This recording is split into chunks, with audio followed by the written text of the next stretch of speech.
నమస్తే అండి. నమస్తే సార్. నా పేరు మలిబాబు. నేను జేకే అగ్రి జెనెటిక్స్ కంపెనీ నుంచి వచ్చున్నాను. అవును సార్. మీరు ఈ విత్తనం పెట్టారు కదా? పెట్టినామండి. ఈ విత్తనం ఏ రకం అండి? ఈ జేకే వాళ్ళు 10-20 అండి. 10-20 రకం అంటారు దీన్ని. ఓకే, మీ పూర్తి పేరండి రెడ్డి గారు? నా పూర్తి మధుర వెంకటేశ్వర రెడ్డి. మధుర వెంకటేశ్వర రెడ్డి గారు. మీది గ్రామం అండి? మాది ముత్యాలండి. ముత్యాల గ్రామం. శ్రీనివాస నగర్ కిందకు వస్తుంది. శ్రీనివాస నగర్ కృష్ణా జిల్లాకి నల్గొండ జిల్లాకి బోర్డర్ లో ఉంటుంది. బోర్డర్ కాకతీయ ఫ్యాక్టరీ పక్కన మాది. ఈ విత్తనం గురించి మీకు ఎవరు తెలియజేశారండి? ఈ విత్తనం గురించి మాకు కృష్ణ వెంకటయ్య గారు ఉన్నారు కదా. ఓకే, జగ్గయ్యపేట వెంకటయ్య గారి షాప్ లో కొనుక్కున్నారు. వేసిన తర్వాత మంచిగా పెరుగుదల అన్ని మంచిగానే ఉన్నాయి. మాకు ఇది ఏమన్నా డౌట్ వచ్చి బొబ్బర వస్తామని చెప్పిన డౌట్ మీద జనం మొత్తం కూడా ఇది కాస్తుందో కాయదని చెప్పారు. కానీ కాపు మటుకు మంచిగా కాపు పడ్డది. ఆ బొబ్బర వైరస్ అనేది లేదు.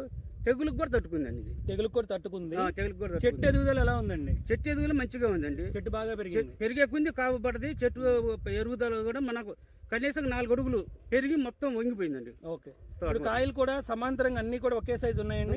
కింద నుంచి పైదాకా మీకు ఎక్కడ చూసుకున్నా గానీ కింద నుంచి పైదాకా ఏ కాయ పట్టుకున్నా గానీ కింద నుంచి పైదాకా ఒకే రకంగా ఉందండి. ఒకే రకంగా ఉంది. విత్తనాలు కూడా మంచిగా మరిన్ని ఉన్నాయి. మనం వెరైటీ మటుకు వేసుకోదగ్గ వెరైటీ అండి. ఓకే, బరువు బాగానే వస్తుంది. తూకం కూడా బాగా. రైతులు ఎవరైనా చూసారండి ఇక్కడికి వచ్చి? చాలా మంది రైతులు చూసారు. ముందు ఆర్డర్ కూడా చెప్పారండి. కంపెనీ వాళ్ళు కూడా ఇక్కడ ఫీల్డ్ ఏమైనా పెట్టారా? కంపెనీ వాళ్ళు పెట్టారండి. పెట్టారా?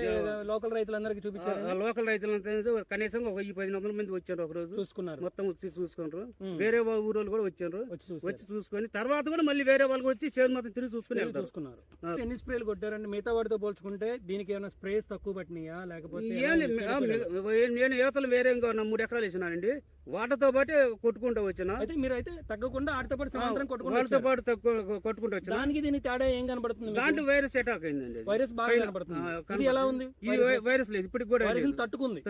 ఓకే, వైరస్ లేదు, తట్టుకుంది. దోమ కూడా తట్టుకుంది. దోమ కూడా తట్టుకుంది. దోమ కూడా. రైతులందరూ వేసుకోవచ్చు అండి ఇది? రైతులందరూ వచ్చి వేసుకోవచ్చు అని చెప్పి రైతులు కూడా చెబుతూనే ఉన్నాను నేను. ఓకే, వాళ్ళు కూడా వేసుకోవడానికి రెడీగానే ఉన్నారు. మొత్తం కింద నుంచి పైకి సమాంతరంగా ఏర్పడి ఉంది. ప్లస్ వచ్చేసేసి చివరి వరకు కూడా కాయ ఏర్పడిపోయింది. ఇదిగోండి చివరి నీకు చివరి దాకా ఇదిగోండి కాయ ఏర్పడిపోయింది. కాయ సైజ్ కూడా కింద నుంచి పైకి ఒకే విధంగా సమాంతరంగా ఉండడం అనేది రైతు చెప్పడం జరిగింది. ప్లస్ మనం చూస్తున్నాము రైతు వారీగా డ్యూయల్ పర్పస్ అంటే పచ్చికాయకి మరియు పండుకి చాలా అనుకూలమైన విత్తనం. అంటే ఈ విత్తనం వచ్చేసి పెట్టుకునేటప్పుడు కొంచెం స్పేస్ అంటే గది అడుగున్నారు ఎక్కువ పెట్టుకోవాలండి. చెట్టు చాలా పెద్దగా కడుతుంది. కొమ్మ కూడా చాలా పెద్ద కొమ్మ వస్తుంది కాబట్టి దగ్గరగా ఉంటే 36 రంగాలు పెట్టుకోవచ్చండి ఇది. అవునండి, 36 రంగాలు పెట్టచ్చు. కొంచెం గది అడం పెట్టుకుంటే చాలా అనుకూలంగా ఉంటుంది. ఉంటుంది.